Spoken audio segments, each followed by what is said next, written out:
அப்போஸ்தலர் நாட்களிலே நடந்த அற்புதம் கண்டிடவே, ஆதி அப்போஸ்தலர் நாட்களிலே நடந்த அற்புதம் கண்டிடவே, சபைதனில் உயிர் மீட்சி பெற்றிடவே ஒரு மனதோடு ஜெபித்திடுவோம். சபைதனில் உயிர் மீட்சி பெற்றிடவே ஒரு மனதோடு ஜெபித்திடுவோம். ஜெபிப்போம், செயல்படுவோம், இயேசுவின் நாமத்தை உயர்த்துவோம். ஜெபிப்போம், செயல்படுவோம், இயேசுவின் நாமத்தை உயர்த்துவோம்.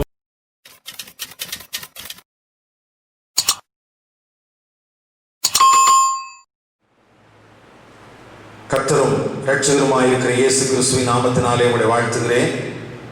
பிலிப்பியர் 1ஆம் அதிகாரம் 12ஆம் வசனத்திலிருந்து 20ஆம் வசனம் வரைக்கும் இருக்கிற வேத பகுதிக்குள்ளாக பரிசுத்தவான்களின் ஜெபமும் பவுலின் அர்ப்பண வாழ்வும் என்கிறதான தலைப்பின் கீழாக இந்த நாளிலும் சில கர்த்தருடைய வார்த்தைகளை தியானிக்க கர்த்தருடைய ஆவியானவர் நமக்கு கிருபை தருவாராக.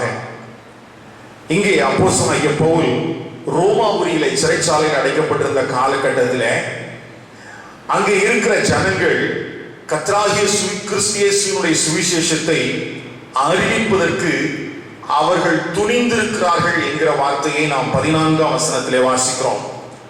சகோதரரில் அநேகர் என் கட்டுகளாலே கர்த்தருக்குள் திடன் கொண்டு பயமில்லாமல் திருவசனத்தை சொல்லும்படி அதிகமாய் துணிந்திருக்கிறார்கள்.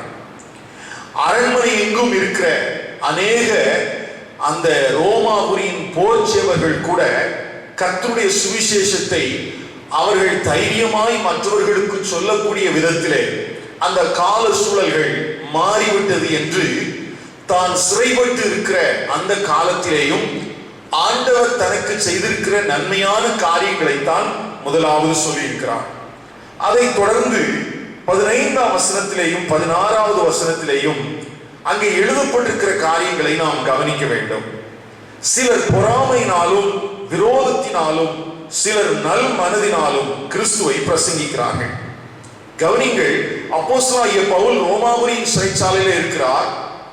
அவர் அங்கு காவல் சிலையில் இருக்கிறதை அந்த நோக்கத்தை உணர்ந்து கொண்ட ஜனங்கள், சகோதரர்கள், சபையில் இருக்கிறவர்கள் கர்த்தருடைய சுவிசேஷத்தை தைரியமாய் துணிந்து அவர்கள் பிரசங்கிக்கிறதை குறித்து ஒரு விதத்திலே சந்தோஷப்படக்கூடிய காரியமாக காணப்பட்டாலும், அந்த சுவிசேஷத்தை பிரசங்கிக்கிறவர்களுடைய உள்ளான மனதிலே காணப்பட்ட அந்த பொறாமையை குறித்தும் நல் மனதை குறித்தும் இங்கே எழுதப்பட்டிருக்கிறது. ஆங்கில வேதாகமத்தில் எப்படி வாசிக்கிறோம்?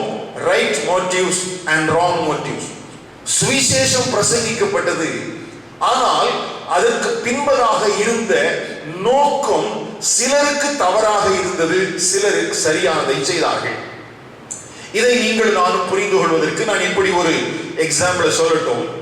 ஒருவேளை இந்த திருச்சபை கூடி வருகிறதான இந்த ரயில் நகர் பகுதியிலே ஒருவேளை இந்த இடத்திலே ஆராதனை கூடம் நடைபெறுவதை குறித்து, இந்த ஜெப வீடு தொடர்ந்து நடைபெறுவதை குறித்து இந்த பிரதேசத்தில் இருக்கிற ஜனங்களுக்குள்ளே பலவிதமான எண்ணங்களும் பலவிதமான சிந்தைகளும் இருக்கலாம்.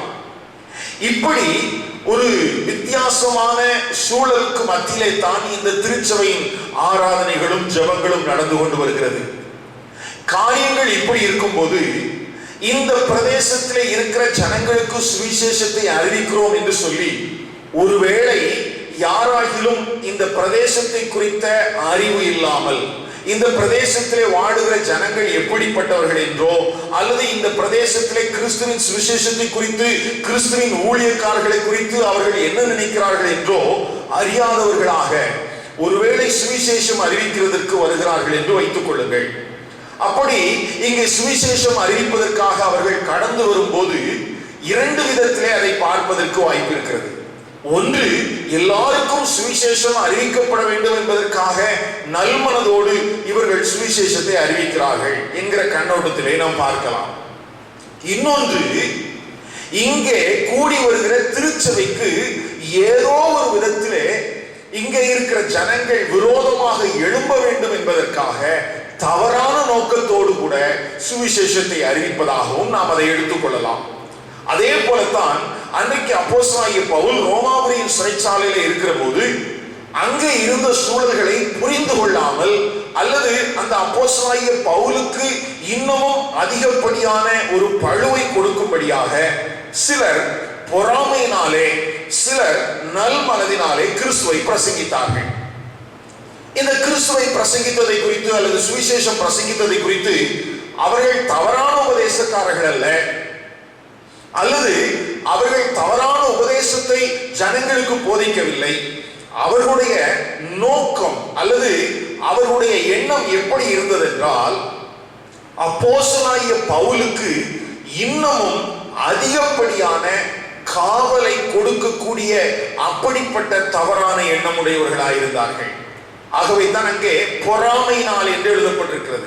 அப்படியானால் அப்போஸ்தலனாகிய பவுலின் மேலே கொண்டிருக்கிற பொறாமையினாலே, ஆனால் சரியான சுவிசேஷத்தை பிரசங்கித்தார்கள். நான் ஏற்கனவே சொன்னது போல இந்த ரயில் நகர் பகுதியிலே சபை கூடி வருவது என்பது எவ்வளவு கடினமான காரியம் என்பதை இங்கே இருக்கிற நீங்களும் நானும் அறிந்திருக்கிறோம்.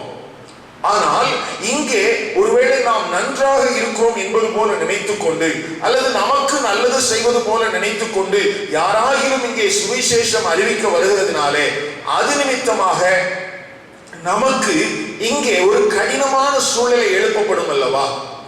அந்த கடினமான சூழ்நிலைமையை போன்றுதான் அன்றைக்கு ரோமாபுரியிலே சுவிசேஷம் அறிவிக்கப்பட்டதினாலே அங்கே அப்போஸ்தலனாகிய பவுலுக்கு ஒரு கடினமான சூழல் உண்டாயிற்று. தொடர்ந்து இருக்கிற வேத பகுதிக்குள்ளாக எப்படி எழுதப்பட்டிருக்கிறது, சிலர் என் கட்டுகளோடு உபத்திரவத்தை கூட்ட நினைத்து சுத்த மனதோடே கிறிஸ்துவை அறியாமல் விரோதத்தினாலே அறிவிக்கிறார்கள். அப்படியானால் அவர்கள் பிரசங்கித்த சுவிசேஷம் சரியானதுதான், சுவிசேஷத்திலே கலப்பு இல்லை, அங்கே உபதேசத்திலே எந்த மாற்றங்களும் இல்லை. ஆனால் அவர்களுடைய நோக்கம் எதுவாக இருந்தது என்றால், அவன் கட்டுகளோடு கூட இன்னமும் அதிகப்படியான உபத்திரவங்களை பட வேண்டும் என்று நினைத்தார்கள். அருமையான கர்த்தருடைய பிள்ளைகளே, சுவிசேஷம் அறிவிக்கப்பட வேண்டும் என்பதிலே எந்த விதமான மாற்று கருத்தும் கிடையாது. ஆனால் அப்படி அறிவிக்கப்படுகிற சுவிசேஷத்துக்கு பின்பதாக இருக்கிற நோக்கங்கள் என்ன, மோட்டிவ் என்ன என்பதை குறித்து இந்த வேத பகுதிக்குள்ளே நமக்கு கற்றுத்தருகிறது. நான் ஏற்கனவே சொன்னது போல இன்றைக்கு இருக்கிற இந்தியா தேசத்தினுடைய சூழலுக்கு மத்தியிலே நாம் எல்லாருக்கும் சுவிசேஷத்தை அறிவிக்க வேண்டும் என்பதிலே எந்த விதமான மாற்று கருத்தும் கிடையாது. ஆனால் அங்கே இருக்கிற தேவனுடைய சபை, அங்கே இருக்கிற தேவனுடைய ஊழியக்காரர்கள், அவர்கள் இன்னமும் அதிகமான உபத்திரவங்களை படும் விதமாக நாம் பொறாமையினாலே போய் மற்ற பகுதியிலே சுவிசேஷத்தை அறிவிக்க கூடாது. அது சரியானதாக இருக்க முடியாது. ஆனாலும் இதை அப்போஸ்தலனாகிய பவுல் கையாண்ட விதம் இங்கே தெளிவாக எழுதப்பட்டிருக்கிறது. அதை குறித்து தான் இன்றைக்கு நாம் கற்றுக்கொள்ள போகிறோம். கவனிங்கள் அருமையான கர்த்தருடைய பிள்ளைகளே, சிலர் நல்ல எண்ணத்தோடு சுவிசேஷத்தை பிரசங்கித்தார்கள், சிலர் தவறான விரோதத்தினாலே சுவிசேஷத்தை பிரசங்கித்தார்கள். இப்படிப்பட்ட ஒரு கடினமான சூழல். ஒரு பக்கத்திலே அவர் காவல் சிறையில் வைக்கப்பட்டிருக்கிறார், இன்னொரு பக்கத்திலே சுவிசேஷம் அறிவிக்கிற இந்த ஜனங்கள் நிமித்தமாக இன்னமும் ஒரு உபத்திரவம், இன்னமும் பாடுகள் அந்த கர்த்தருடைய ஊழியக்காரருடைய வாழ்க்கையில வருகிறது. இந்த சூழலிலே தான் அவருடைய எண்ணமும் அவருடைய எதிர்பார்ப்பும் எப்படி இருந்தது என்பதை குறித்து அழகான சில வேத வசனங்கள் எழுதப்பட்டிருக்கிறது. 18வது வசனத்திலிருந்து நான் வாசிக்கிறேன், கவனிங்கள். இதனால் என்ன, வஞ்சகத்தினாலாவது உண்மையிலாவது எப்படியாவது கிறிஸ்து அறிவிக்கப்படுகிறார், அதனால் சந்தோஷப்படுகிறேன், இன்னமும் சந்தோஷப்படுவேன். இங்கே அப்போஸ்தலனாகிய பவுல் ஒருவேளை அவர்கள் விரோதத்தினாலே எனக்கு உபத்திரவத்தை கூட்ட நினைப்பதற்காகத்தான் சுவிசேஷத்தை பிரசங்கிக்கிறார்கள், ஆனாலும் கிறிஸ்துவின் சுவிசேஷம் பிரசங்கிக்கப்படுகிறது அல்லவா, நான் சந்தோஷப்படுகிறேன் என்று சொல்கிறார். அருமையான கர்த்தருடைய பிள்ளைகளே, அப்படியானால் கர்த்தராகிய கிறிஸ்து இயேசுவின் சுவிசேஷம் எல்லா ஜனங்களுக்கும் பிரசங்கிக்கப்பட வேண்டும் என்கிற காரியத்திலே தனக்கு பாடுகள் வந்தாலும், தனக்கு உபத்திரவங்கள் வந்தாலும், தனக்கு இன்னமும் அந்த காவல் சிறையினுடைய வேதனைகள் பெருகினாலும் கூட அதை குறித்து கவலைப்படாத சந்தோஷ மனநிலைமையோடு கூட எண்ணுகிற அருமையான கர்த்தருடைய தாசனை குறித்து இந்த இடத்துல பார்க்கிறோம். அருமையான கர்த்தருடைய பிள்ளைகளே, சுவிசேஷம் பரம்புவதை குறித்த ஒரு பெரிய சந்தோஷம் அந்த மனிதனுக்குள்ளே இருக்கிறது. ஒருவேளை அந்த சந்தோஷத்தோடு கூட, அந்த சந்தோஷம் எந்த அடிப்படையிலானது என்று கேட்டால், ரோமாபுரியின் சிறைச்சாலையில் இருக்கிறார். அதோடு கூட இந்த சுவிசேஷம் அறிவிக்கப்பட்டது நிமித்தமாக உபத்திரவங்கள் அதிகமாகப்படலாம். ஒருவேளை அவருக்கான தண்டனை காலங்கள் நீட்டிக்கப்படலாம். இன்னமும் உபத்திரவங்களை சந்திப்பதற்கான வாய்ப்புகள் இருக்கிறது. ஆனாலும் என்ன, கிறிஸ்து பிரசங்கிக்கப்படுகிறார், ஆகவே நான் சந்தோஷப்படுகிறேன் என்று சொல்கிறார். அது மாத்திரமல்ல, அங்கே நாம் கவனிக்க வேண்டிய இன்னொரு காரியங்கள் இருக்கிறது. 19ஆம் வசனத்திலும் 20ஆம் வசனத்திலும் இப்படி எழுதப்பட்டிருக்கிறது, இப்படிப்பட்ட ஒரு கடுமையான நெருக்கத்தை, உபத்திரவத்தை இந்த சுவிசேஷத்தை அறிவிக்கிறது நிமித்தமாக நான் அனுபவிக்க வேண்டியது வந்தாலும் கூட, அதற்கு மத்தியிலே 3 காரியங்கள் அங்கே பிரதானமாக சொல்லப்பட்டிருக்கிறது. ஒன்று 19ஆம் வசனத்திலே, அது உங்கள் வேண்டுதலினாலும், அதாவது பிலிப்பு பட்டணத்தின் சபையார் ஜெபிக்கிற அந்த ஜெபத்தினாலும், இயேசு கிறிஸ்துவினுடைய ஆவியின் உதவியினாலும் எனக்கு ரட்சிப்பாக முடியும் என்று அறிவேன். கவனிங்கள், ஒருவேளை அங்கே இருக்கிற சகோதரர்கள் விரோதத்தினாலே எனக்கு விரோதமான காரியங்களை செய்யலாம். ஆனால் எனக்காக பிலிப்பு பட்டணத்தின் திருச்சபையாரே, நீங்கள் ஜெபிக்கிறீர்கள் அல்லவா, உங்கள் ஜெபமும் பரிசுத்த ஆவியானவரும் எனக்கு விடுதலையை கொண்டு வந்து விடுவார்கள் என்று சொல்லுகிறார்.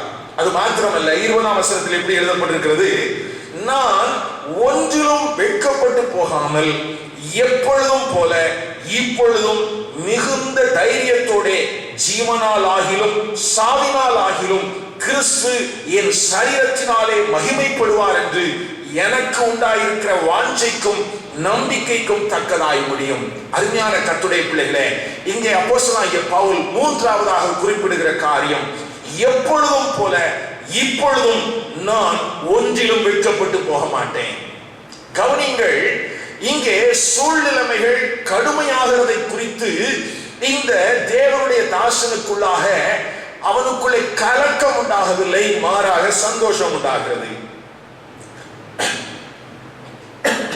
அந்த சந்தோஷம் உண்டாகிறது மாத்திரமல்ல, அந்த சந்தோஷத்திற்கு மத்தியிலே அவருடைய எதிர்பார்ப்பு எப்படிப்பட்டதாக இருக்கிறது என்றால், நீங்கள் எனக்காக ஜெபிக்கிறீர்கள் அல்லவா, உங்களுடைய ஜெபம், பரிசுத்த ஆவியானவர் என் மேல் வைத்திருக்கிற அந்த உதவி, அது மாத்திரமல்ல, ஏற்கனவே எத்தனையோ பாடுகளையும் உபத்திரவங்களையும் நான் கடந்து வந்திருக்கிறேனே, அப்பொழுதெல்லாம் எப்படி என்னை வெட்கப்படுத்தாமல் என்னை ஆண்டவர் விடுவித்தாரோ, அப்படி போல இந்த முறையும் என்னை வெட்கப்படுத்தாமல் விடுவிப்பார்.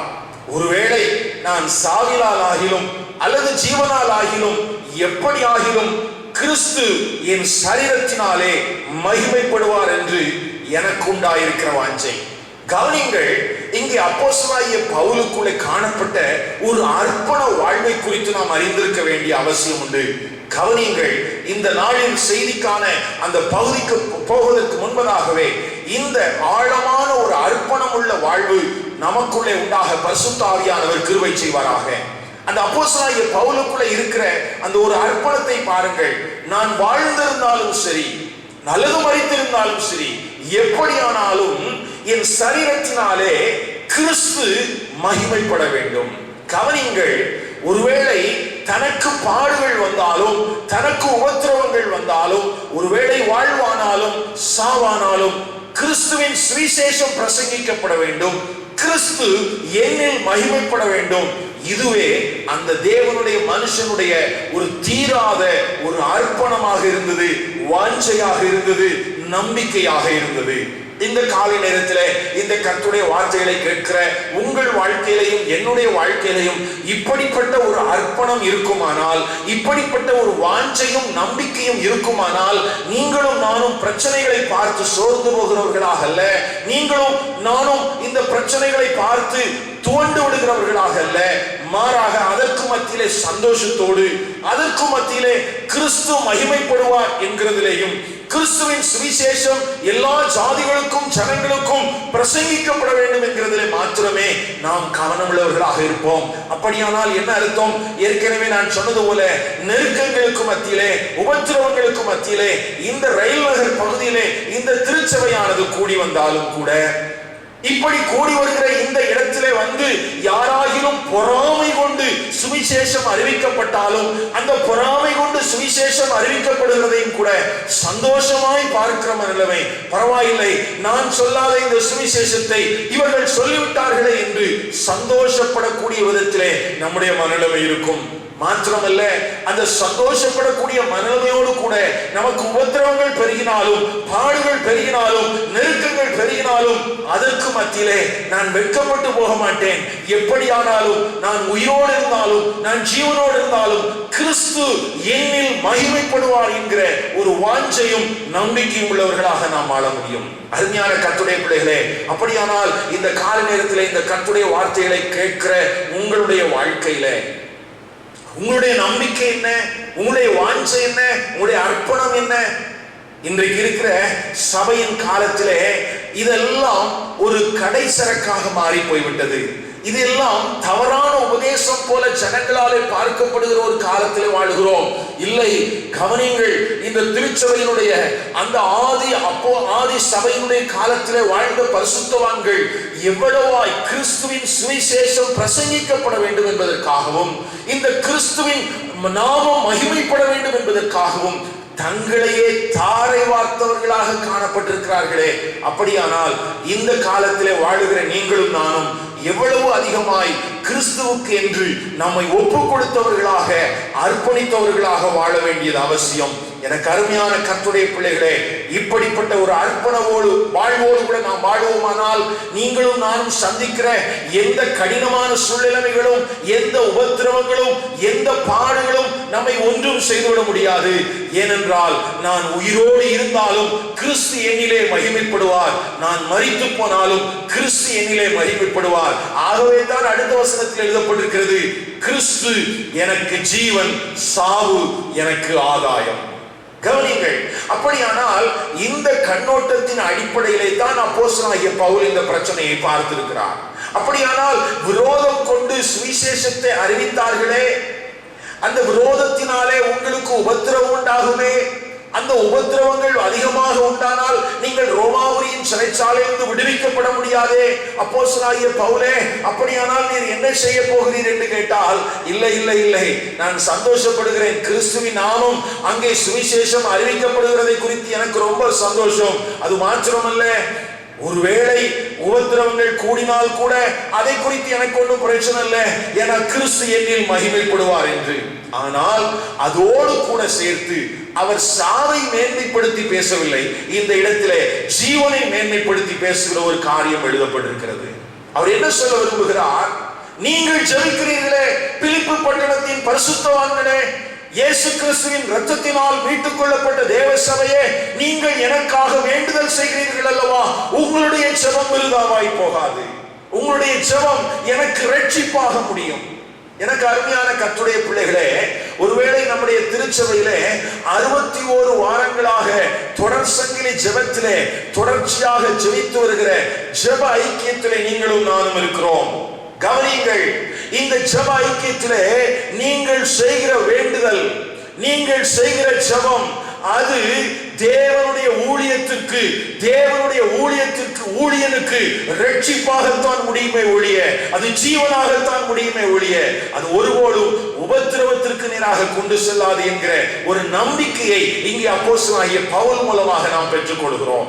கவனிங்கள், இன்றைக்கு இருக்கிற சுவிசேஷம் அல்லது கிறிஸ்தவம், நாங்கள் உங்களுக்காக ஜெபிக்கிறோம், நீங்கள் எங்களுக்கு காணிக்கை தாருங்கள் என்று கேட்கிறார்கள். இன்றைக்கு தேவ ஜனங்களை, தேவ சபையை ஜெபிக்க விடக்கூடாதபடிக்கு ஒரு வஞ்சகமான காரியத்தை இன்றைக்கு எல்லா பகுதிகளிலேயும், எல்லா மட்ட ஊழியங்களிலேயும் இன்றைக்கு சத்துரு வஞ்சகமாக செய்து கொண்டிருக்கிறான்.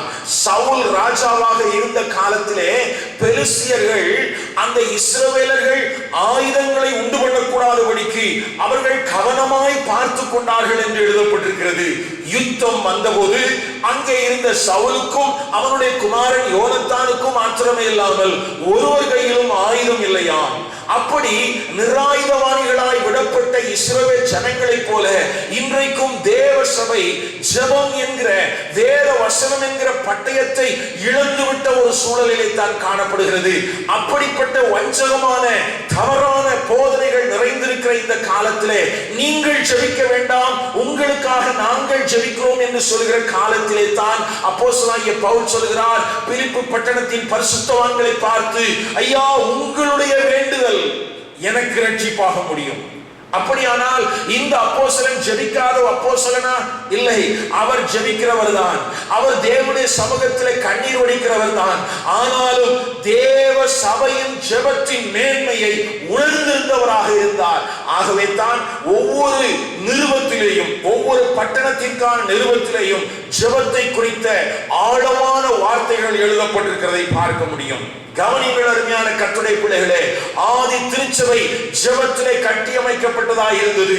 ஒருவேளை அப்போஸ்தலனாகிய பேதுரு சிறைச்சாலையில் அடைக்கப்பட்டிருக்கிறான், அவனும் கொலை செய்யப்படுவதற்கு வாய்ப்பு இருக்கிறது என்று கேள்விப்பட்டதை அறிந்த அந்த ஆதி திருச்சபை அவர்கள் ஊக்கமாய் ஜெபித்த அந்த ஜெபத்தின் விளைவாக கர்த்தர் தம்முடைய தூதனை அனுப்பி அப்போஸ்தலனாகிய பேதுருவை விடுவித்ததை குறித்து அப்போஸ்தலர் 12ஆம் அதிகாரத்திலே நாம் வாசிக்கிறோம். தேவ சபை ஜெபிக்கிறதா இருக்கும்போது அது ஒருவேளை விசுவாசத்தோடு கூடியதோ அல்லது அது ஒருவேளை அது குறைவுகளோடு இருக்கக்கூடிய சபையோ எனக்கு தெரியாது. ஆனாலும் அது ஜெபிக்கிற சபையாக இருக்கும் பட்சத்தில் அந்த சபையின் ஜெபத்தை, வேண்டுதலை கேட்கிற ஒரு தேவன் எல்லா காலங்களிலும் இருக்கிறார், இந்த காலத்திலும் இருக்கிறார். கவனிங்கள், அப்படி திருச்சபையோடு இணைந்தது ஜெபம். ஆனால் இன்றைக்கு இருக்கிற அநேக நூதனமான பிரசங்கிகள் நீங்கள் ஜெபிக்க வேண்டாம், நாங்கள் ஜெபிக்கிறோம் என்று சொல்கிறார்கள். கவனியுங்கள், இல்லை, இயேசு கிறிஸ்துவின் இரத்தத்தினாலே கழுவப்பட்ட தேவனுடைய சபைக்கு அங்கே கொடுக்கப்பட்டிருக்கிற ஒரு பிரதானமான பொறுப்பு, அது ஜெபிக்க வேண்டும். அந்த ஜெபத்தை குறித்த சில காரியங்களை ஒவ்வொரு நிருபத்திலையும் அப்போஸ்தலனாகிய பவுல் குறிப்பிட்டிருக்கிறதை நான் உங்களுக்கு காண்பித்து தருகிறேன். 2 கொரிந்தியர் நிருபம் 1ஆம் அதிகாரம், 2 கொரிந்தியர் 1ஆம் அதிகாரம் 8ஆம் வசனத்திலிருந்து 11ஆம் வசனம் வரைக்கும் இருக்கிற அந்த வேத பகுதிக்குள்ளாக அப்போஸ்தலனாகிய பவுல் கொரிந்து சபைக்கு ஜெபத்தை குறித்து எழுதியிருக்கிற காரியங்களை பாருங்கள். ஆகையால் சகோதரரே, ஆசியாவில் எங்களுக்கு நேரிட்ட உபத்திரவத்தை நீங்கள் அறியாதிருக்க எங்களுக்கு மனதில்லை. கவனிங்கள், ஆசியாவிலே நடந்த ஒரு உபத்திரவத்தை குறித்து கொரிந்து பட்டணத்தின் சபைக்கு அப்போஸ்தலனாகிய பவுல் குறிப்பிடுகிறார். ஐயா, இந்த உபத்திரவத்தை நீங்கள் அறிந்திருக்க வேண்டும். என்ன உபத்திரவமாம்? நாங்கள் பிழைப்போம் என்கிற நம்பிக்கை எங்களுக்கு அற்று போகத்தக்கதாக எங்கள் பலத்திற்கு மிஞ்சின அதிக பாரமான வருத்தம் எங்களுக்கு உண்டாயிற்று. பவுல் சொல்கிறான், ஆசியாவிலே நாங்கள் சுவிசேஷத்தை அறிவிப்பதற்கு கடந்து சென்ற போது அந்த எபேசு பட்டணத்திலே நடந்த கலகத்திற்கு மத்தியிலே நாங்கள் பிழைப்போம் என்கிற நம்பிக்கை எங்களுக்கு அற்று போயிற்று. ஆனால் அப்படி நம்பிக்கை அற்றுப்போன தருணத்திலே நாங்கள் எங்கள் மேல் நம்பிக்கையாயிராமல் மரித்தோரை எழுப்புகிற தேவன் மேல் நம்பிக்கையாயிருக்கத்தக்கதாக மரணம் வரும் என்று நாங்கள் எங்களுக்குள்ளே நிச்சயித்திருந்தோம். இங்கே கொரிந்து பட்டணத்தின் சபைக்கு தாங்கள் சந்தித்த மிகவும் நெருக்கமான ஒரு பாடை குறித்து சொல்கிறார். இது அப்போஸ்தலர் 19ஆம் அதிகாரத்தினுடைய இறுதி பகுதியிலே சொல்லப்பட்டிருக்கிற 23ஆம் வசனத்திலிருந்து 41ஆம் வசனம் வரைக்கும் இருக்கிற அங்கே நடந்த ஒரு பெரிய கலகத்தை குறித்து தான் அப்போஸ்தலனாகிய பவுல் பேசியிருக்க வேண்டும். ஆசியாவிலே மிகப்பெரிய ஒரு கலகம் உண்டாகி இனி பிழைப்போம் என்கிற நம்பிக்கை அற்று போகத்தக்கதான ஒரு சூழல் எங்களுக்கு உண்டாயிற்று. அப்பொழுது மரித்தோரிலிருந்து எழுப்புகிற ஒரு தேவனைத்தான் நாங்கள் விசுவாசித்திருந்தோம். அப்படிப்பட்ட அந்த மரணம் எங்களை சந்தித்து விடுகிற சூழலிலும் கூட அவர் எங்களை தப்பு வைத்தார். 10ஆம் வசனத்தில் எழுதப்பட்டிருக்கிறது, இப்பொழுதும் எங்களை தப்பு வைக்கிறார், இன்னமும் எங்களை தப்பு வைப்பார் என்று அவரை நம்பி இருக்கிறோம். கவனியுங்கள், இங்கே ஒரு பெரிய உபத்திரவத்தை சந்தித்ததை குறித்து எழுதுகிறார். எழுதிவிட்டு 11ஆம் வசனத்தில் சொல்லப்பட்டிருக்கிறது, அநேகர் மூலமாய் எங்களுக்கு உண்டான தயவுக்காக அநேகரால் எங்கள் நிமித்தம் ஸ்தோத்திரங்கள் செலுத்தப்படும் பொருட்டு நீங்களும் விண்ணப்பத்தினால் எங்களுக்கு உதவி செய்யுங்கள். ஐயா, நாங்கள் தப்புவிக்கப்பட்டு விட்டோம். மரணத்துக்கு நேரான ஒரு போராட்டம் எங்களுடைய போராட்டமாய் இருந்தது. ஆனால் தேவன் எங்களுக்கு கிருபையாக அந்த ஒரு ரட்சிப்பை தந்து விட்டார். நாங்கள் தப்புவிக்கப்பட்டு விட்டோம் அப்படின்னு சொல்லிட்டு அதோடு நின்றுல, எங்களுக்காக அநேகரால் ஸ்தோத்திரங்களும் தேவ தயவுக்கான விண்ணப்பங்களும் ஏறெடுக்கப்படுகிறது. அதே போல நீங்களும் அந்த விண்ணப்பத்தில் எங்களுக்கு என்ன செய்யுங்கள்? உதவி செய்யுங்கள். அப்படியானால் அப்போஸ்தலனாகிய பவுல் இந்த இடத்துல அந்த கொரிந்து பட்டணத்தின் சபையை பார்த்து சொல்லுகிற காரியம் என்ன? கொரிந்து பட்டணத்தின் சபையாரே, நாங்கள் ஒரு பெரிய உபத்திரவத்தை சந்தித்தோம். அந்த உபத்திரவத்திலே தேவ தயவு எங்களுக்கு வெளிப்பட்டது. அந்த தேவ தயவு வெளிப்படுவதற்கு காரணம் எங்களுக்காக அநேக ஸ்தோத்திரங்கள் எபேசு பட்டணத்தில் எடுக்கப்படுகிறது, பிலிப்பு பட்டணத்தில் எடுக்கப்படுகிறது, கொலோசே பட்டணத்தில் எடுக்கப்படுகிறது, ரோமாபுரியில் எடுக்கப்படுகிறது. அந்த பரிசுத்தவான்கள் எல்லாம் ஜெபிக்கிற ஜெபங்கள் எங்களை தப்புவித்து விட்டது. நீங்களும் அவர்களோடு சேர்ந்து எங்களுக்காக விண்ணப்பம் பண்ணுங்கள் என்று இங்கே பரிசுத்தவான் தன்னை குறித்து அந்த ஜெபத்தினுடைய மேன்மை குறித்து எழுதுகிறார். ஒருவேளை இந்த இடத்துல கொரிந்து பட்டணத்தின் சபையை குறித்து நாம் ஒரு எண்ணத்தை கொண்டு பார்ப்போமானால், அந்த கொரிந்து பட்டணத்தின் சபை பலவீனமான சபைதானே. தேவ நோக்கத்தை உணராதவர்களை போலத்தானே அவர்கள் வாழ்ந்து கொண்டிருந்தார்கள்.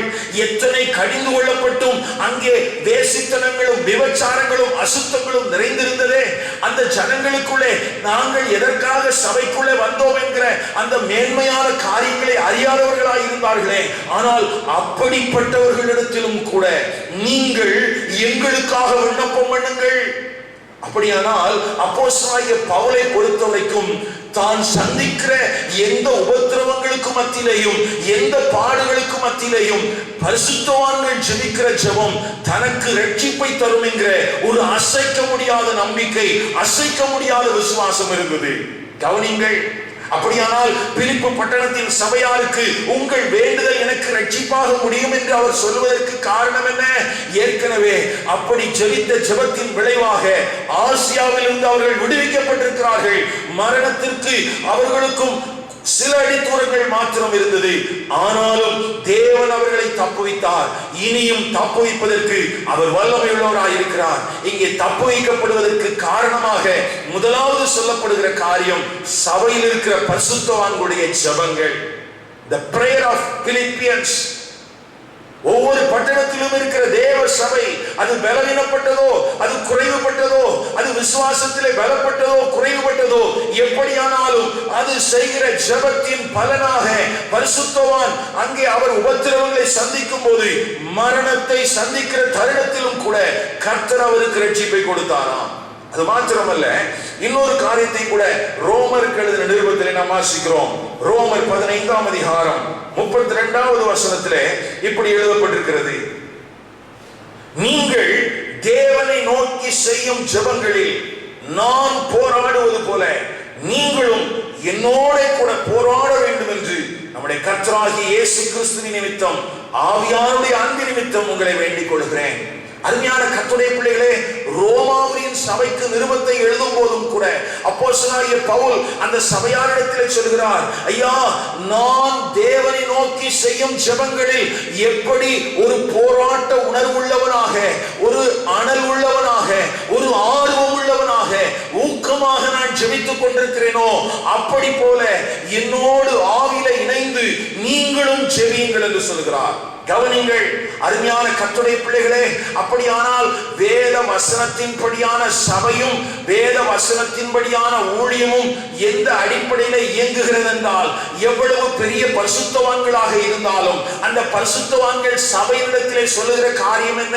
நீங்கள் ஜெபிக்க வேண்டாம், உங்களுக்காக நாங்கள் ஜெபிக்கிறோம் என்றல்ல, நீங்கள் எங்களுக்காக நாங்கள் போராடுவது போல எங்களுக்காக வேண்டிக் கொள்ளுங்கள் என்பதுவே. கவனிங்கள், உங்களுக்கு சொல்லப்படுகிற ஜெப விண்ணப்பங்களை எப்படி கேட்கிறார்கள்? உங்களை ஜெபிக்க தூண்டுகிறவர்களாய் இருக்கிறார்களா உங்களுடைய ஊழியர்கள்? அல்லது நீங்கள் ஜெபிக்க வேண்டாம், உங்களுக்காக நாங்கள் ஜெபிக்கிறோம் என்று சொல்கிறவர்களாய் இருக்கிறார்களா? அப்போஸ்தலனாகிய பவுல் ஜெபத்திலே போராடுகிறவராய் இருந்தும் கூட அவர் சொல்லுகிற காரியம் என்ன? நான் தேவனை நோக்கி செய்கிற அந்த போராட்டத்தை போல, ஜெபத்தை போல நீங்களும் என்னோடு கூட போராடுங்கள். அப்பொழுதுதான் நான் ஆசியாவில் ஆனாலும், மக்கதோனியாவில் ஆனாலும், நான் பிலிப்பு பட்டணத்தினானாலும், நான் ரோமாபுரியினானாலும், எங்கே பாடுகளையும் எங்கே உபத்திரவங்களை நான் சந்திக்கிறேனோ அப்பொழுதெல்லாம் மரணத்திலிருந்து ரட்சிக்கிற தேவனுடைய கிருபை எனக்கு வெளிப்படும் என்று அந்த பரிசுத்தவான்களுடைய வேண்டுதலை குறித்து மேன்மை பாராட்டி எழுதியிருக்கிறார். அருமையான கர்த்தருடைய பிள்ளைகளே, அது மாத்திரமல்ல, தெசலோனிக்கே சபைக்கு எழுதும் போது அங்கே எழுதப்பட்டிருக்கிற ஒரு காரியத்தை கூட நாம் கவனிக்க வேண்டும். 2 தெசலோனிக்கேயர் 3ஆம் அதிகாரம், 2 தெசலோனிக்கேயர் 3ஆம் அதிகாரம், அங்கே எழுதப்பட்டிருக்கிற வார்த்தைகளை கவனிங்கள். 1ஆம் வசனத்திலும் 2ஆம் வசனத்திலுமாக. 2ஆம் வசனத்தில் எப்படி எழுதப்பட்டிருக்கிறது? துர்க்குணராகிய பொல்லாத மனுஷர் கையினின்று நாங்கள் விடுவிக்கப்படும்படிக்கு எங்களுக்காக வேண்டிக் கொள்ளுங்கள். விசுவாசம் எல்லாரிடத்திலும் இல்லையே. கவனிங்கள், ஒருவேளை ரோமாபுரிக்கு எழுதும் போது அங்கே வேறு விதமான சூழல், கொரிந்து பட்டணத்திற்கு எழுதும் போது அங்கே வேறு விதமான சூழல், பிலிப்பு பட்டணத்திற்கு எழுதும் போது வேறு விதமான சூழல், இங்கே தெசலோனிக்கே பட்டணத்திற்கு சொல்லும் போது அவர் சொல்றாரு, துர்க்குணராகிய மனுஷர், பொல்லாத மனுஷனுடைய கையிலிருந்து நாங்கள் விடுவிக்கப்பட வேண்டும். சுவிசேஷத்தை அறிவிப்பதற்காக நாங்கள் பட்டணங்கள் தோறும், நாங்கள் தேசங்கள் தோறும் அலைந்து திரியும் போது அங்கே இருக்கிற துஷ்ட மனுஷனுடைய கையில நாங்கள் சிக்கிக் கொள்ளக்கூடாது, நாங்கள் விடுவிக்கப்பட வேண்டும், எங்களுக்காக வேண்டிக் கொள்ளுங்கள் என்று சொல்லுகிறார். சொல்லிவிட்டு இங்கே ஒரு காரணம் சொல்லப்பட்டிருக்கிறது. எல்லாரிடம் விசுவாசம் எல்லாரிடத்திலும் இல்லையே. அப்படியானால் இந்த திருச்சபைக்கு மாத்திரம்தான் ஜெபக்குறிப்பு சொல்லும் போது இவர்களிடத்தில் இருக்கிற ஆன்மீக குணாதிசயத்தை அங்கே மென்ஷன் பண்றார். நல்ல கவனிச்சு பாத்தீங்கன்னா 1 தெசலோனிக்கேயர் நிருபத்தில இருந்து இந்த பட்டணத்தின் சபையாருக்கு ஒரு ஆழமான விசுவாசம் இருந்ததாக நாம் வாசிக்கிறோம். அவர்களை குறித்து எப்படி எழுதப்பட்டிருக்கிறது என்றால் 1 தெசலோனிக்கேயர் 1ஆம் அதிகாரம், 1 தெசலோனிக்கேயர் 1ஆம் அதிகாரம் 8ஆம் வசனத்துடைய கடைசி பகுதியில் இருக்கிறது, தேவனை பற்றின உங்கள் விசுவாசம் எங்கும் பிரசித்தமாயிற்று. கவனிங்கள், இந்த தெசலோனிக்கே பட்டணத்தின் சபையை பொறுத்தவரைக்கிலே அவர்கள் விசுவாசத்திலே மாதிரிகளாய் இருந்தார்கள் என்று எழுதப்பட்டிருக்கிறது. மக்கதோனியாவிலும் அகாயாவிலும் விசுவாசிகள் யாவருக்கும் மாதிரிகளானீர்கள் என்று எழுதப்பட்டிருக்கிறது. இது என்ன விசுவாசம்? ஒருவேளை இது இந்த விசுவாசத்தை குறித்து வேதம் என்ன சொல்கிறது என்று பார்த்தால் 9ஆம் வசனத்தில் எப்படி எழுதப்பட்டிருக்கிறது? அந்த விசுவாசம் என்னவாம்? ஜீவனுள்ள மெய்யான தேவனுக்கு ஊழியம் செய்வதற்காக நீங்கள் விக்கிரகங்களை விட்டு தேவனிடத்திற்கு மனம் திரும்பினீர்கள். கவனிங்கள், இங்கே ஜீவனுள்ள தேவனுக்கு, மெய்யான தேவனுக்கு ஊழியம் செய்வதற்கு விக்கிரகங்களை விட்டு விட்டார்கள். அவர்கள் மனம் திரும்பி இருந்தார்கள்.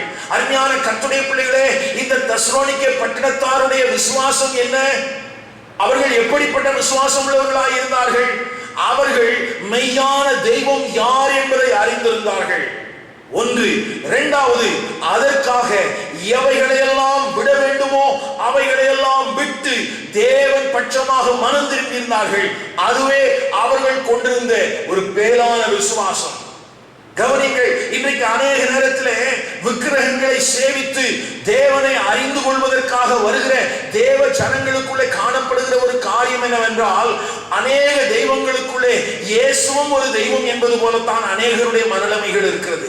என்ன சொல்ல விரும்புகிறார்கள் அநேக சகோதர சகோதரிகள்? எத்தனையோ தெய்வங்களை கும்பிட்டு பார்த்து விட்டோம், இந்த தெய்வத்தையும் நாங்கள் கும்பிடுகிறோம் என்று சொல்கிறார்கள். இல்லை, கவனியுங்கள் அருமையான கர்த்தருடைய பிள்ளைகளே, இங்கே தெளிவாக எழுதப்பட்டிருக்கிற வார்த்தை, விக்கிரகங்கள் வேறு, ஜீவனுள்ள மெய்யான தெய்வன் என்பது வேறு. இது தெய்வத்தில் ஒன்று அல்ல. இயேசு கிறிஸ்து அநேக தெய்வத்தில் ஒன்று அல்ல. அவர் ஒருவரே ஜீவனுள்ள மெய்யான தேவன் என்பதை ஒரு தேவனுடைய பிள்ளை அறிந்திருப்பானால், அந்த அறிந்திருக்கிற தேவனுடைய பிள்ளை விட வேண்டிய விக்கிரகங்கள் எல்லாவற்றையும் விட்டிருப்பான். அதுதான் ஒரு மனுஷன் கொண்டிருக்கிற உயர்ந்த விசுவாசம். இதோடு கூட நான் இதெல்லாம் ட்ரை பண்ணிட்டேன், இதெல்லாம் சாமி கும்பிட்டு பார்த்துட்டேன், அதோட சேர்த்து இதையும் கும்பிட்டு பார்க்கிறேன் என்று தெசலோனிக்கே பட்டணத்தின் சபையார் வரவில்லை. அவர்கள் ஜீவனுள்ள தேவனுடைய அந்த நாமத்தை அறிந்து அதற்கு ஊழியம் செய்வதற்கு. அப்படின்னா என்ன அர்த்தம்? ஒரு நாளிலே தன்னை அடிமைப்படுத்தி வைத்திருந்த அந்த விக்கிரகத்திற்கு எப்படி சேவகம் பண்ணுகிறவர்களாக இருந்தார்களோ அப்படி போலவே இப்பொழுது அந்த விக்கிரகங்களை எல்லாம் தூக்கி எறிந்து விட்டு உண்மையான ஜீவனுள்ள மெய்யான தேவனுக்கு ஊழியம் செய்வதற்கு முற்றிலுமாக தங்களை தாரை வார்த்து விட்டார்கள். இனி முதற்கொண்டு அவர்களுடைய வாழ்க்கையிலே விக்கிரகங்கள் என்பது இல்லவே இல்லை என்கிற அந்த நிலைமை அநேகருக்கு சாட்சியாக மாதிரியாக இருந்தது.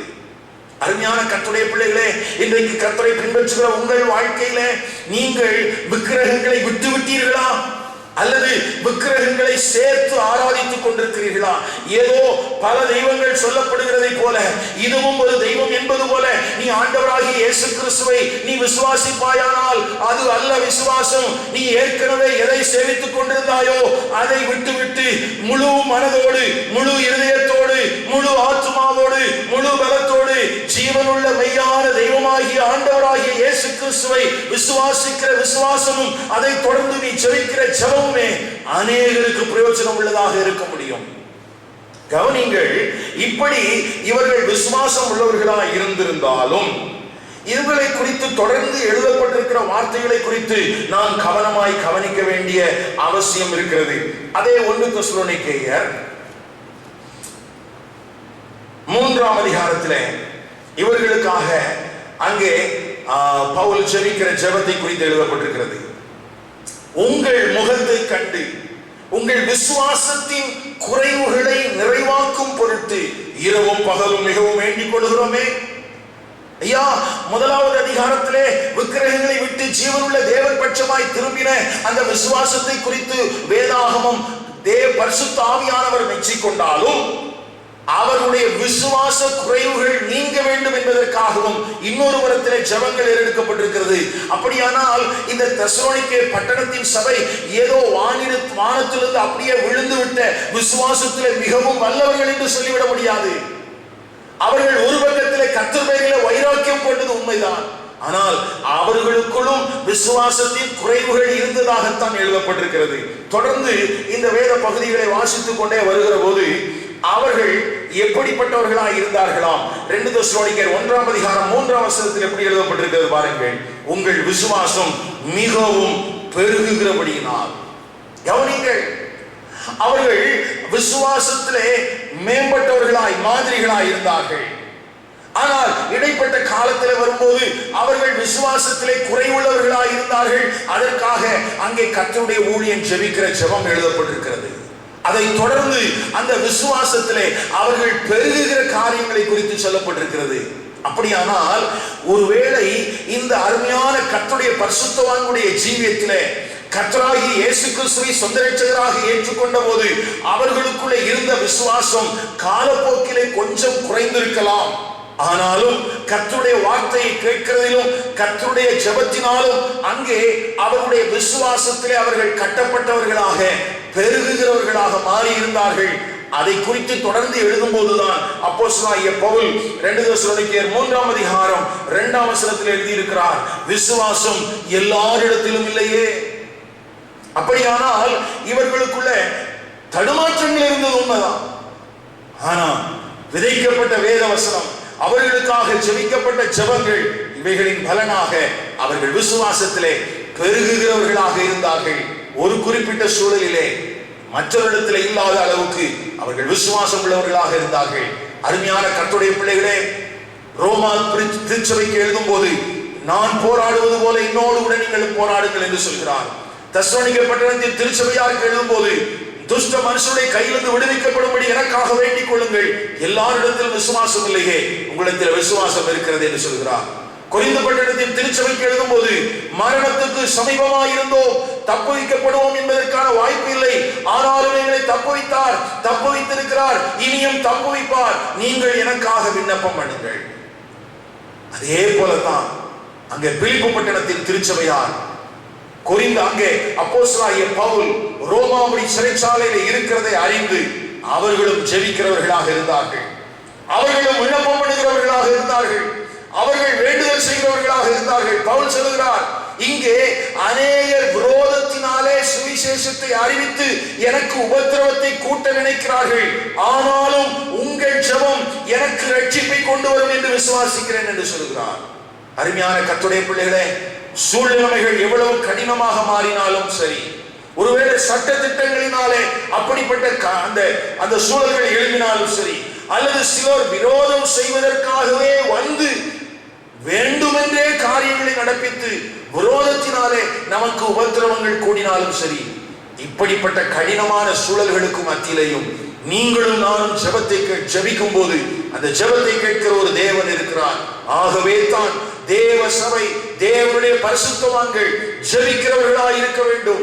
தேவனுடைய பரிசுத்தவான்கள், அந்த தேவனுடைய சபையில் இருக்கிற ஒவ்வொரு தேவ ஜனங்களும் விண்ணப்பிக்கிறவர்களாக இருக்க வேண்டும். அவர்கள் ஜெபிக்கிற ஜெபங்கள் சிறைச்சாலைகளை அசைக்கும். அவர்கள் ஜெபிக்கிற ஜெபங்கள் மரணத்திற்கு சமீபத்தில் இருக்கிற கர்த்தருடைய ஊழியக்காரர்களை விடுவிக்கும். அவர்கள் ஜெபிக்கிற ஜெபங்கள் எவ்வளவு பாடுகளையும் எவ்வளவு உபத்திரவங்களை சந்திக்கிற தேவ ஜனங்களையும் அது விடுவிப்பதற்கு வல்லமையுள்ளதாக இருக்கிறது.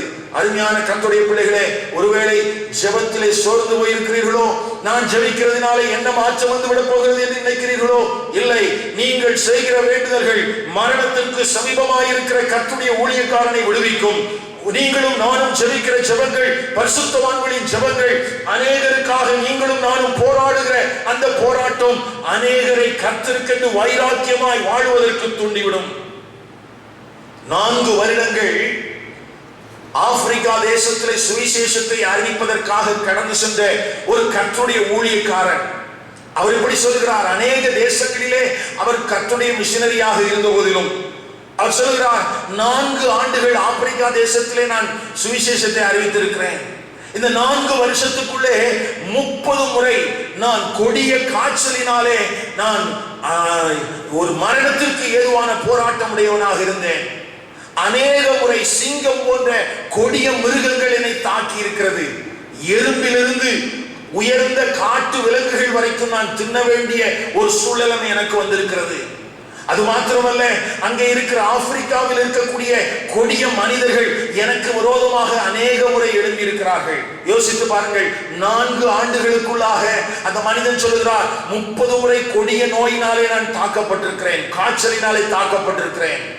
கொடிய மிருகங்கள் என்னை கொல்வதற்கு வந்திருக்கிறது. பசியும் பட்டினியும் என்னை அப்படியாய் நெருக்கி இருக்கிறது. அது மாத்திரமல்ல, அங்கே இருக்கிற துஷ்ட மனுஷர்கள் என்னை விடுவிக்க கூடாதபடிக்கு என்னை நெருக்கி இருக்கிறார்கள்.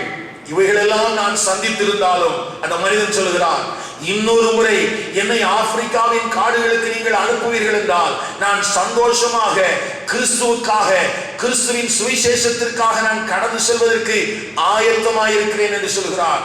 இப்படிப்பட்ட பரிசுத்தவான்கள் சுவிசேஷத்திற்காக, கிறிஸ்துவின் நாமம் மகிமைக்கென்று அவர்கள் புறப்பட்டு செல்வதற்கான காரண காரியங்கள் தெரியுமா? அவர்களுக்காக தேசத்திலே துறப்பிலே நின்று மன்றாடுகிற தேவனுடைய பரிசுத்தவான்களின் ஜெபங்களே.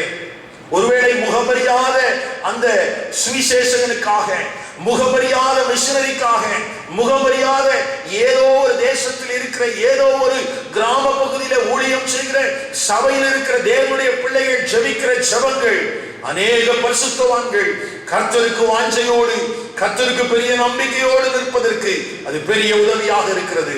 தயவு செய்து உங்கள் ஜெபத்திற்கான பதில்கள் நீங்கள் ஒருவேளை இப்பொழுது கண்களிலே காண்கிறீர்களோ இல்லையோ, நீங்கள் காதுகளிலே கேட்கிறீர்களோ இல்லையோ, மரணத்திற்கு சமீபமாயிருந்த அப்போஸ்தலனாகிய பவுலை ஆசியா பட்டணத்திலிருந்து ஆண்டவர் விடுவித்திருக்கிறார் என்றால் அதற்கு எங்கோ ஒரு மூலையிலிருந்து ஜெபித்த பரிசுத்தவான்களின் ஜெபமே அல்லாமல் வேறல்ல. கர்த்தருடைய பரிசுத்தவான்களே, நீங்கள் ஜெபிக்கிற ஜெபங்கள் அடைக்கப்பட்டிருக்கிற தேசங்களிலே ஊழியம் செய்கிற பரிசுத்தவான்களை விடுவிக்கும், அவர்களை பலப்படுத்தும். அடைக்கப்பட்டிருக்கிற தேசங்களிலே சுவிசேஷத்திற்காக வைராக்கிய வாஞ்சையோடு செயல்படுகிற சபைகளை இன்னமும் தட்டி எழுப்பும். ஆகவே ஜெபிங்கள், ஜெபித்துக் கொண்டே இருங்கள். உங்களுக்கான பரலோகத்தின் பொக்கிஷங்கள் பெருகிக் கொண்டே இருக்கிறது.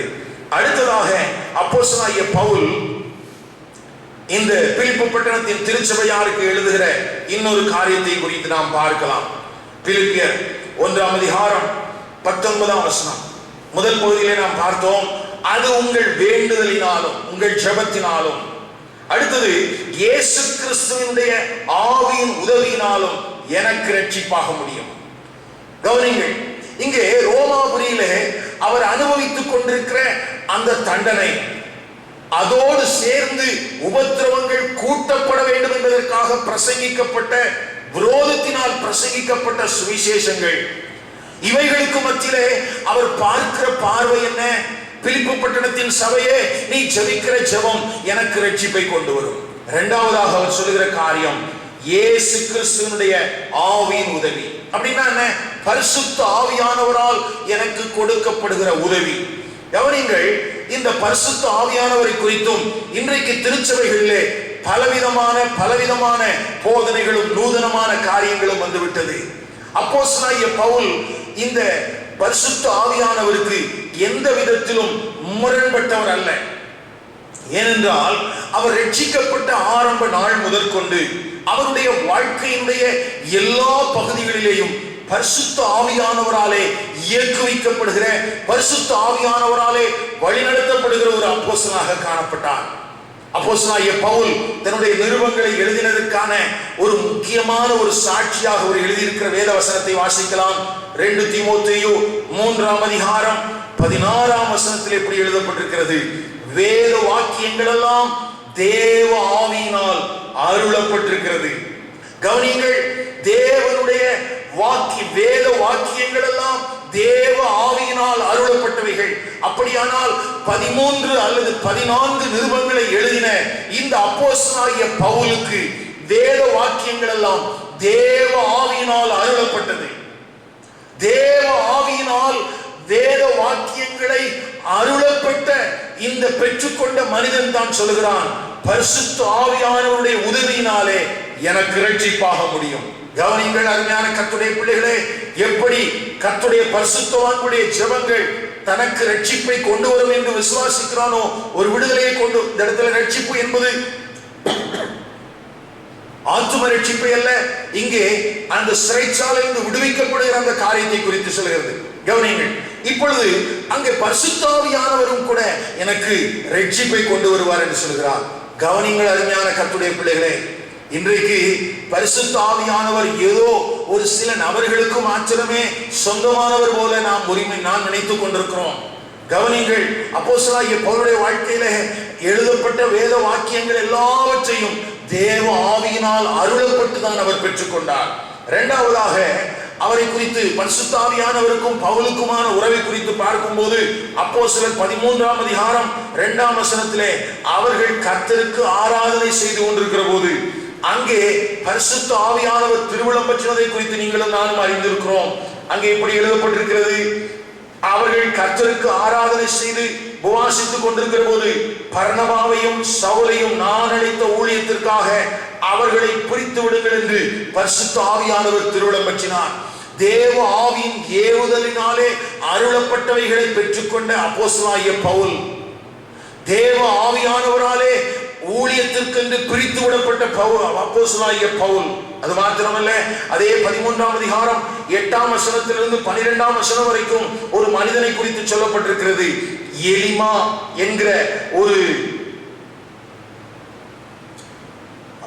செருகிய பவுல் என்கிற மனிதனோடு கூட இருந்த எலிமா என்கிற ஒரு மனுஷனை குறித்து, மாயவத்தை காரனை குறித்து எழுதப்பட்டிருக்கிறது. அந்த இடத்தில் அப்போஸ்தலனாகிய பவுலுக்கும் பரிசுத்த ஆவியானவர் கொடுத்திருக்கிற காரியங்களை பாருங்கள். 9ஆம் வசனத்தில் எழுதப்பட்டிருக்கிறது, அப்பொழுது பவுல் என்று சொல்லப்பட்ட சவுல் பரிசுத்த ஆவியினால் நிறைந்தவனாய் அவனை உற்று பார்த்து, எல்லா கபடமும் எல்லா பொல்லாங்கும் நிறைந்தவனே, பிசாசின் மகனே, நீதிக்கெல்லாம் பகைஞனே, கர்த்தருடைய செம்மையான வழிகளை புரட்டுவதில் ஓயமாட்டாயா என்று பரிசுத்த ஆவியானவருக்கும் அப்போஸ்தலனாகிய பவுலுக்குமான நெருங்கிய உறவுகளை பாருங்கள். தேவ வாக்கியங்களை பரிசுத்த ஆவியானவர் அருளி செய்கிறார். தேவ ஆவியானவர் பரிசுத்த அப்போஸ்தலனாகிய பவுலை அந்த ஊழியத்திற்கு என்று பிரித்து விட சொல்கிறார். இங்கே சத்துருடைய வஞ்சகத்தினாலே நிரப்பப்பட்டிருக்கிற ஒரு மனிதனுக்கு அவன் எப்படிப்பட்ட நிலைமையில இருக்கிறான் என்பதை பரிசுத்த ஆவியானவர் இங்கே அப்போஸ்தலனாகிய பவுலுக்கு அவர் வெளிப்படுத்துகிறார். அது மாத்திரமல்ல, அதே அப்போஸ்தலர் நடவடிக்கைகள் 16ஆம் அதிகாரத்தில் வாசிக்கும் போது அவர் பரிசுத்த ஆவியானவராலே தடை பண்ணப்பட்டார் என்று எழுதப்பட்டிருக்கிறது 6ஆம் வசனத்திலே. 7ஆம் வசனத்திலே அவர்கள் பரிசுத்த ஆவியானவர் அவர்களை போக விட்டாதிருந்தார் என்று எழுதப்பட்டிருக்கிறது. கவனிங்கள், தன்னுடைய வாழ்க்கையிலே பரிசுத்த ஆவியானவரோடு இணைந்து இசைந்து நடந்த அனுபவத்தை உடைய அப்போஸ்தலனாகிய பவுல் சொல்கிறார், ஐயா சபையே, நீ ஜெபிக்கிற ஜெபமும் எனக்குள்ளே வாசம் பண்ணுகிற, என்னை நடத்துகிற, என்னை போதிக்கிற, எனக்கு அருளி செய்கிற அந்த பரிசுத்த ஆவியானவர் என்னை ரட்சிப்புக்கு நேராக கொண்டு செல்வார் என்று. அருமையான கர்த்தருடைய பிள்ளைகளே, இந்த காலை நேரத்திலே கர்த்தருடைய வார்த்தைகளை கேட்கிற உங்கள் வாழ்க்கையிலே நீங்கள் பெற்றிருக்கிற அபிஷேகம், உங்களுக்குள்ளே வாசம் பண்ணுகிற பரிசுத்த ஆவியானவர், உங்களை நடத்துகிற பரிசுத்த ஆவியானவர் உங்களை விடுவிக்கிறவராக இருக்கிறார் என்று நீங்கள் விசுவாசிக்கிறீர்களா? அநேக நேரத்திலே தீர்க்க தரிசனம் சொல்வதற்கும், அநேக நேரத்திலே மறைபொருளை வெளிப்படுத்துவதற்கும் பரிசுத்த ஆவியானவரை பயன்படுத்துகிற நீங்களும் நானும், பரிசுத்த ஆவியானவர் எனக்கு ஒரு விடுதலையை, ஒரு தெய்வீக விடுதலையை, ஒரு சரீர பிரகாரமான விடுதலையை தர முடியும் என்று நீங்கள் தீர்க்கமாய் விசுவாசித்தீர்களானால், இங்கே அப்போஸ்தலனாகிய பவுல் சொன்னதை போல சொல்ல முடியும், இயேசு கிறிஸ்துவினுடைய ஆவியின் உதவியினாலும் எனக்கு ரட்சிப்பாக முடியும். கவனிங்கள், அப்படியானால் நீங்களும் நானும் பெற்றிருக்கிற இந்த பரிசுத்த ஆவியின் அபிஷேகம், நாம் ஒருவேளை கிறிஸ்துவுக்குள்ளாக மரித்து அங்கே எக்கால சத்தம் தொனிக்கும் போது நாம் மறுபடியும் உயிர் தெழுவோமே, அந்த மறுரூபமாக்கப்பட்டவர்களாய் எழும்புவோமே. அதற்கு மாத்திரமல்லையா, இன்றைக்கும் நீ நெருக்கப்பட்டிருக்கிற இடத்திலே, உன்னை ஒடுக்குகிற இடத்திலே, உனக்கு விரோதமான காரியங்களை செய்து சத்துரு உன்னை அழித்து விட வேண்டும் என்று எத்தனிக்கிற அந்த காரியத்திலேயும் கூட உனக்குள்ளே வாசம் பண்ணுகிற பரிசுத்த ஆவியானவர் உன்னை வழிநடத்துகிறவர், உனக்கு தீர்க்கமாய் திட்டமாய் புத்தி சொல்லி உன்னை போதித்து நடத்துகிற தெய்வம் உன்னை விடுவிக்கிறதற்கு அவர் வல்லமையுள்ளவராக இருக்கிறார். மறந்து விடாதே, கர்த்தருடைய ஆவியானவர் எங்கே உண்டோ அங்கே விடுதலை உண்டு. அது மாத்திரமல்ல, அருமையான கர்த்தருடைய பிள்ளைகளே, பரிசுத்த ஆவியானவரோடு இணைந்த ஒரு வாழ்க்கை இந்த அப்போஸ்தலனாகிய பவுலுடைய வாழ்க்கையில காணப்படுகிறதை அறிந்திருக்கிறோம். இந்த அநேக எக்ஸாம்பிள் நான் உங்களுக்கு சொன்னதுக்கு காரணம் அதனாலதான். அவரால் தான் பரிசுத்த ஆவியானவராலே நடத்தப்படுகிற ஒரு வாழ்க்கை இந்த காலை நேரத்திலே கர்த்தருடைய பிள்ளைகளாகிய உங்களுடைய வாழ்க்கையிலே தேவ ஆவியானவராலே நிரப்பப்பட்ட, தேவ ஆவியானவராலே நடத்தப்படுகிற, தேவ ஆவியானவராலே அருளப்பட்ட, தேவ ஆவியானவராலே உயிர்ப்பிக்கப்பட்ட வாழ்க்கையை உடையவர்களாக இருக்கிறீர்களா? இப்படிப்பட்ட விசுவாசமும் இப்படிப்பட்ட பாரமும் தரிசனம் உடையவர்களாக இருக்கிறீர்களா? கர்த்தருடைய ஆவியானவர் அந்த கிருபை இந்த நாளிலும் உங்களுக்கு தருவாராக. நீங்கள் பெற்றிருக்கிற அபிஷேகம் உங்களை நெருக்குகிற எல்லா கடினமான சூழ்நிலைகளிலிருந்து விடுவிப்பதாக. பரிசுத்த ஆவியானவர் உங்களை விடுதலையாக்குவாராக. நீங்கள் ஜெபிக்க முடியாதபடிக்கு, நீங்கள் சாட்சியாய் வாழ முடியாதபடிக்கு, சத்துவினால் எழுப்பப்படுகிற எந்த போராயுதங்களிலிருந்தும் உங்களை அந்த வல்லமை விடுவிப்பதாக. மூன்றாவதாக, இங்கே அப்போஸ்தலனாகிய பவுல் சொல்கிற ஒரு காரியம் மிகவும் முக்கியமானது. ஒருவேளை அந்த வேத வசனத்தை நாம் வேகமாக அல்லது வேத பகுதியை நாம் வேகமாய் கடந்து விடுவதுண்டு. 20வது வசனத்துக்கு உடைய வேதாகமத்தை திருப்பிக் கொள்ளுங்கள். பிலிப்பியர் 1ஆம் அதிகாரம் 20ஆம் வசனம். நான் ஒன்றிலும் வெட்கப்பட்டு போகாமல், பவுல் சொல்றாரு, நான் ஒன்றிலும் வெட்கப்பட்டு போகாமல் எப்பொழுதும் போல இப்பொழுதும் மிகுந்த தைரியத்தோட. கவனிங்கள், முதல்ல சொல்றார் உங்களுடைய வேண்டுதல், இரண்டாவது சொல்றார் இயேசு கிறிஸ்துவின் ஆவியின் உதவி எனக்கு ரோமாபுரியின் சிறைச்சாலையிலிருந்து ஒரு விடுதலையை தரும். அதை சொல்லிட்டு அவர் சொல்றாரு, நான் ஒன்றிலும் வெட்கப்பட்டு போகாமல் எப்பொழுதும் போல இப்பொழுதும். அப்படின்னா என்ன அர்த்தம்? இங்கே அப்போஸ்தலனாகிய பவுலுடைய வாழ்க்கையில சந்தித்த அநேக பிரச்சனைகளை குறித்து கொரிந்து சபைக்கு அவர் பட்டியலிட்டு காமிச்சிருக்கிறார். 2 கொரிந்தியர் 11ஆம் அதிகாரத்துல 2 கொரிந்தியர் 11ஆம் அதிகாரத்துல தான் சந்தித்த எல்லா பிரச்சனைகளையும் அங்க பட்டியல் போட்டு காமிக்கிறார். என்ன சொல்றார்? 23ஆம் வசனத்திலிருந்து, அவர்கள் கிறிஸ்துவின் ஊழியக்காரரா? நான் அதிகம் புத்தீனமாய் பேசுகிறேன், நான் அதிகமாய் பிரயாசப்பட்டவன், அதிகமாய் அடிபட்டவன், அதிகமாய் காவலில் வைக்கப்பட்டவன், அநேகந்தரம் மரண அவதியில் அகப்பட்டவன் அப்படின்னு சொல்லி 27ஆம் வசனம் வரைக்கும் அவர் சந்தித்த அந்த பாரியங்கள் எழுதப்பட்டிருக்குது. அப்படின்னா எப்பொழுதும் போல இப்பொழுதும், அப்படின்னா ஏற்கனவே என்னுடைய வாழ்க்கையிலே அதிகமான பிரயாசங்களை பட்டிருக்கிறேன், ஏற்கனவே அதிகமான அடிகளை பட்டிருக்கிறேன், ஏற்கனவே அதிகமாய் நான் காவலில் வைக்கப்பட்டிருக்கிறேன், ஏற்கனவே அநேக முறை நான் மரணாவதிக்குள்ளாகப்பட்டிருக்கிறேன், ஏற்கனவே நான் கல்லறை கொண்டிருக்கிறேன், ஏற்கனவே நான் காவலில் வைக்கப்பட்டிருக்கிறேன், அநேக பிரயாணங்கள் மோசங்கள் இவைகளெல்லாம் என்னுடைய வாழ்க்கையில வந்தது. அப்பொழுதும் என்னை வெட்கப்படுத்தாத ஒரு தெய்வம் எனக்கு இருந்தார். அதே தெய்வம் இப்பொழுதும் என்னை ஒன்றிலும் வெட்கப்பட்டு போக செய்ய மாட்டார். அருமையான கர்த்தருடைய பிள்ளைகளே, கடந்த காலத்திலே கர்த்தர் உனக்கு செய்த நன்மைகளை நிகழ்காலத்திலே நீ பார்ப்பாயானால், கடந்த காலங்களிலே உன்னை பாதுகாத்த, உன்னை விடுவித்த அதே தேவன் இந்த நாளிலும் இந்த சூழலிலும் உன்னை விடுவிப்பார் என்கிற ஒரு பெரிய விசுவாசத்திற்கு நேராக உன்னை தூண்டுமே. அநேக நேரத்திலே நாம் எத்தனையோ நன்மைகளை பெற்றுக் கொண்டிருந்தாலும், எத்தனையோ மகா மேன்மையான அற்புத அடையாளங்களை நம்முடைய வாழ்க்கையில ருசி பார்த்திருந்தாலும், நம்முடைய தனிப்பட்ட வாழ்க்கையிலே, நம்முடைய குடும்பத்திலே, நம்முடைய ஊழியத்திலே எத்தனையோ சத்துருவின் மோசங்களிலே கர்த்தருடைய கரம் நம்மை நிச்சயமாய் பாதுகாத்திருக்கிறதை நாம் அறிந்திருக்கிற போது, நிகழ்காலத்திலே பிரச்சனைகள் வரும்போது, நிகழ்காலத்திலே போராட்டங்கள் வரும்போது, ஐயோ நான் வெட்கப்பட்டு போவேனோ என்று சொல்லுகிறோமே. இல்லை, பவுல் அப்போஸ்தலன் தெளிவாய் சொல்லுகிறார், எப்பொழுதும் போல இப்பொழுதும் நான் வெட்கப்பட்டு போக மாட்டேன். ஒருவேளை இந்த வார்த்தையை விசுவாசிக்கிறவர்கள் உடைய உள்ளத்திலே சொல்லுங்கள், வாயை திறந்து சொல்லுங்கள், எப்பொழுதும் போல இப்பொழுதும் நான் வெட்கப்பட்டு போக மாட்டேன். எப்பொழுதும் என்னை காக்கிற தெய்வம் என்னோடு கூட இருக்கிறார். எப்பொழுதும் எனக்கு வருகிற எல்லா நெருக்கங்களிலேயும் எனக்கு உதவி செய்கிற ஒரு தேவன் இருக்கிறார்.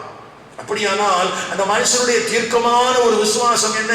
ஏற்கனவே நான் மரணத்திற்கு சமீபமாக இருந்தேன், மரணத்தினின்று என்னை தப்புவித்தார், இன்னமும் என்னை தப்புவிக்கிறார், இனியும் என்னை தப்புவிப்பார். நான் காவலில் வைக்கப்பட்டிருக்கிறேன், ஏற்கனவே விடுவிக்கப்பட்டிருக்கிறேன், இனியும் என்னை விடுவிப்பார். அருமையான கர்த்தருடைய பிள்ளைகளே, அப்படியானால் எப்பொழுதும் போல இப்பொழுதும் உங்கள் வாழ்க்கையில் அற்புதங்களை செய்வதற்கு நீங்களும் நானும் ஆராதிக்கிற தேவன் வல்லமையுள்ளவராக இருக்கிறார். எப்பொழுதும் போல இப்பொழுதும் தேவன் தம்முடைய விலையேறப்பட்ட இரத்தத்தினுடைய வல்லமை விளங்கப்படுவதற்கு அவர் வல்லமையுள்ளவராக இருக்கிறார். எப்பொழுதும் போல இப்பொழுதும் நீங்கள் வெட்கப்பட்டு போக மாட்டீர்கள். கடந்த முறை எப்பொழுது நீங்கள் வெட்கப்பட்டு போய்விடுவோமோ என்று நீங்கள் கலங்கின தருணங்களிலே கர்த்தர் உங்களை விடுவித்தார் அல்லவா? கர்த்தருடைய அற்புதத்தின் வல்லமை உங்களுடைய வாழ்க்கையில் வெளிப்பட்டது அல்லவா? அதே அற்புதத்தின் வல்லமை இப்பொழுது உங்களுடைய வாழ்க்கையில் வெளிப்படும். இப்பொழுதும் நீங்கள் வெட்கப்பட்டு போக மாட்டீர்கள். அவருடைய முகத்தை பார்த்தவர்கள் ஒருபோதும் வெட்கப்பட்டு போகிறதில்லை. கவனியுங்கள், கிறிஸ்துவின் சுவிசேஷமும் கிறிஸ்துவும் என்னிலே மகிமைப்பட வேண்டும் என்ற ஒரு வாஞ்சையுள்ள எந்த மனுஷனுடைய வாழ்க்கையிலையும் சத்துருவோ மனிதனோ வெட்கப்படுத்த முடியாது. திரும்பவும் சொல்கிறேன், கிறிஸ்துவின் சுவிசேஷமும் கிறிஸ்துவும் என்னில் மகிமைப்பட வேண்டும் என்கிற எந்த மனுஷனுடைய வாழ்க்கையிலையும் சூழ்நிலைமை அவனை வெட்கப்படுத்த விடாது. அந்த தீர்க்கமான அந்த நம்பிக்கை, அந்த தீர்க்கமான வாஞ்சை அருமையான அந்த கர்த்தருடைய ஊழியக்காரருடைய வாழ்க்கையில காணப்பட்டது. எனக்கு அருமையான கர்த்தருடைய பிள்ளைகளே, இந்த காலை நேரத்தில் இந்த கர்த்தருடைய வார்த்தைகளை தியானிக்கிற போது, ஒருவேளை விரோதத்தினாலே சுவிசேஷத்தை அறிவித்து, நல் மனதோடு அல்ல, விரோதத்தினாலே சுவிசேஷத்தை அறிவித்து அது நிமித்தமாய் உங்களுக்கு இன்னமும் பாடுகளையும் இன்னமும் உபத்திரவங்களையும் கூட்ட நினைக்கிறார்களோ, அது நிமித்தமாய் இன்னமும் நீங்கள் அதிகமாய் உபத்திரவத்தை அனுபவிக்க வேண்டும் என்று சத்துரு வஞ்சகமாய் செயல்படுகிறானோ, கவனியுங்கள், நீங்கள் வெட்கப்பட்டு போகிறதில்லை. உங்களுக்காக ஏறெடுக்கப்படுகிற ஜெபங்களின் வல்லமை உங்களை விடுவிக்கும். உங்களுக்குள்ளே வாசம் பண்ணுகிற பரிசுத்த ஆவியானவர் உங்களை விடுவிப்பார். கடந்த காலங்களிலே உங்களுக்கு அற்புதங்களை செய்த அதே தேவன் இனி வருகிற காலங்களிலும் அற்புதங்களை செய்வதற்கு அவர் வல்லமையுள்ளவராக இருக்கிறார். ஒரு முறை லத்தீன் அமெரிக்கா தேசத்தில் இருக்கிற சபைகளுக்குள்ளாக ரேடியோ நிகழ்ச்சிகளுக்காக ஜெபிக்க வேண்டும் என்கிற பாரத்தை ஆண்டவர் கொடுத்தாராம். கவனிங்கள், ரேடியோ கிறிஸ்டியன் ரேடியோ மினிஸ்ட்ரியில இருந்து அடைக்கப்பட்ட தேசங்களுக்குள்ள, குறிப்பாக கம்யூனிச முகமதிய தேசங்களுக்குள்ளாக சுவிசேஷத்தை அறிவிக்கிற பணிகளிலே ஈடுபடுகிறவர்கள். அப்படி அந்த ரேடியோ மினிஸ்ட்ரி மூலமா அங்க எவ்வளவு சுவிசேஷத்தை அறிவிச்சாலும் அவங்களுக்கு அங்கிருந்து ரெஸ்பான்ஸ் ரொம்ப கம்மியா தான் கிடைக்குமா. 50 பேர் ரெஸ்பான்ஸ்.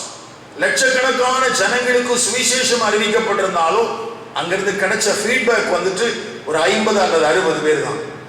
ஆனால் அதே காலகட்டத்தில் லத்தீன் அமெரிக்காவில் இருக்கிற ஒரு திருச்சபையாருக்கு ஆண்டவர் இந்த அடைக்கப்பட்ட தேசத்தில் இருக்கிற ஜனங்களுக்காக ஜெபிக்க சொல்லி அவர்களுக்கான அந்த சுவிசேஷம் கடந்து செல்ல வேண்டும் என்கிற காரியங்களுக்காக ஜெபிக்க சொல்லி உணர்த்தி இருந்தாராம். அப்படி அவர்கள் அந்த குளோபல் பிரேயர் டைஜஸ்ட் உடைய காரியங்களை வைத்துக் கொண்டு அடைக்கப்பட்ட தேசங்களிலே வாழுகிற ஜனங்களுக்காக ஜெபிக்க ஆரம்பித்தார்கள். இப்பொழுது காரியங்கள் மாறுதலாக முடிய ஆரம்பித்தது. என்ன நடந்தது? அந்த ரேடியோ மினிஸ்ட்ரிஸ்ல 50 பேர் 60 பேர் தான் ரெஸ்பான்ஸ் கிடைத்துக் கொண்டிருந்த அந்த சூழல்கள் மாறி அந்த அடைக்கப்பட்ட தேசங்களுக்குள்ளே ரட்சிக்கப்பட்ட ஜனங்களாலே சபைகள் புதிதாக ஸ்தாபிக்கப்படுகிற அளவுக்கு கர்த்தர் அநேக காரியங்களை வல்லமையாக செய்திருந்தார். கவனிங்கள், ஒரு தேவனுடைய சபை ஜெபிக்கும் போது அந்த ஜெபத்தை கேட்கிற தேவன் அடைக்கப்பட்ட தேசங்களிலே அடைக்கப்பட்டிருக்கிற அந்த சிறைச்சாலைகளிலே கர்த்தர் தம்முடைய வல்லமையை வெளிப்படுத்துகிறவராக இருக்கிறார். அதை கடந்த காலங்களிலே திருச்சபையானது அடைக்கப்பட்ட தேசங்களிலே அனுபவித்திருக்கிறது. அருமையான கர்த்தருடைய பிள்ளைகளே, இந்த பிலிப்பியர் 1ஆம் அதிகாரம் 12ஆம் வசனத்திலிருந்து 20ஆம் வசனம் வரைக்கும் இருக்கிற இந்த வேத பகுதிக்குள்ளான வார்த்தைகளை தியானிக்கிற இந்த நாளிலே நீங்கள் ஜெபிக்கிற ஜெபம் அடைக்கப்பட்ட தேசங்களிலே அடைக்கப்பட்டிருக்கிற சிறைச்சாலைகளுக்கு மத்தியில் இருக்கிற பரிசுத்தவான்களை உயிர்ப்பிக்கிற அது வல்லமை உள்ளதாக இருக்கிறது என்பதை மறந்து விடாதீர்கள். அது மாத்திரமல்ல, ஒரு முறை இப்படியாக ஒரு சரித்திரத்திலே வாசித்தேன். எழுதப்பட்டிருக்கிறது, இந்த பிஷப் ஆஃப் மெட்ராஸ், சென்னையினுடைய பிஷப் வந்துட்டு அவரு பக்கத்தில் இருக்கிற கேரளா மாநிலத்திற்கு அவர் பிரயாணம் பண்ணி போனாராம்.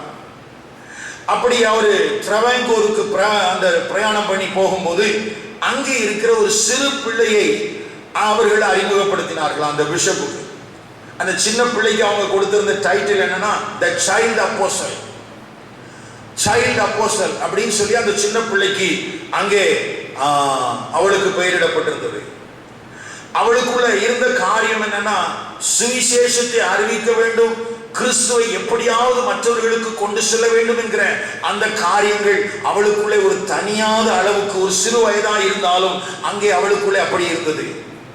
அந்த சைல்டு அப்போஸ்டலை குறித்து அந்த பிஷப்புக்கு, பிஷப் ஆஃப் மெட்ராஸுக்கு அவருக்கு அறிமுகப்படுத்தும் போது சொன்னாங்க, அவளுடைய முகம், அவருடைய கழுத்து, அவருடைய கரங்கள் எல்லா இடத்திலையும் மற்றவர்களாலே விரோதிகளாலே அடிக்கப்பட்ட அடிகளும் அதனுடைய தாரை வாறுகளும் அங்க உடம்புல எல்லாம் பதிந்ததெல்லாம்.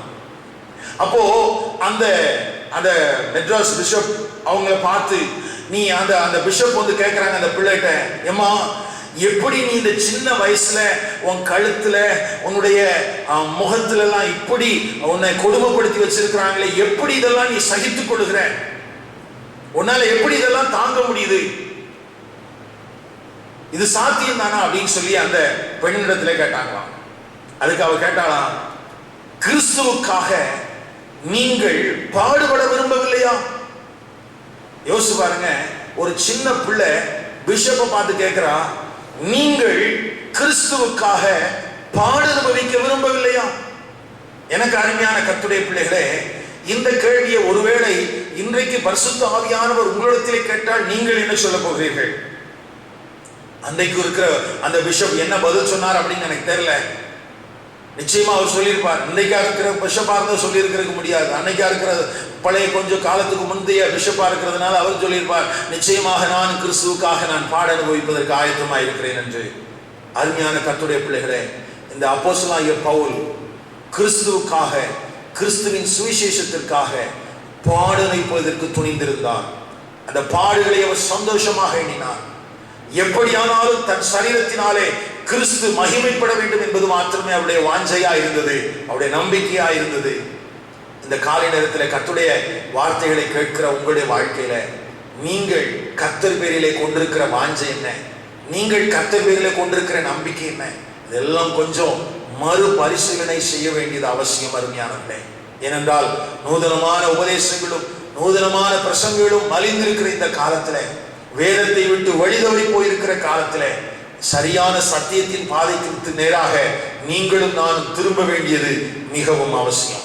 அப்போஸ்தலனாகிய பவுலை போல கிறிஸ்துவின் சுவிசேஷம் என்னிலே மகிமைப்பட வேண்டும் என்கிற அந்த நோக்கத்திலே நாம் கவனமாக இருந்தால், நமக்கு விரோதமாக எழும்புகிற எந்த காவல்களும், எந்த கட்டுகளும், எந்த உபத்திரவங்களும் நம்மை அடக்கி வைத்து விட முடியாது. அவைகளிலிருந்து நம்மை விடுவிப்பதற்கு தெய்வம் வல்லமையுள்ளவராக இருக்கிறார். இந்த 3 காரியங்களும் மிகவும் முக்கியம். அதை தீர்க்கமாய் மனதிலே வைத்துக் கொள்ளுங்கள். சபை ஜெபிக்கிற ஜெபம் பரிசுத்தவான்களுடைய வாழ்க்கையில பெரிய மாற்றங்களை கொண்டு வர முடியும். அது மாத்திரமல்ல, உங்களுக்குள்ளே வாசம் பண்ணுகிற பரிசுத்த ஆவியானவர் உங்களை வெட்கப்படாதபடிக்கு விடுவிக்கிறதற்கு வல்லமையுள்ளவராக இருக்கிறார். அது மாத்திரமல்ல, கடந்த காலங்களிலே உங்கள் வாழ்க்கையில் அற்புதங்களை செய்த தேவன் எப்பொழுதும் போல இப்பொழுதும் நீங்கள் ஒன்றிலும் வெட்கப்பட்டு போகாமல் உங்கள் வாஞ்சைக்கும் உங்கள் நம்பிக்கைக்கும் ஏற்றதாக தேவனுடைய நாமம் மகிமைப்படக்கூடிய விதத்திலே கர்த்தர் உங்களை நடத்த முடியும். கர்த்தர் இந்த வார்த்தையின்படி உங்களை ஆசீர்வதிப்பாராக.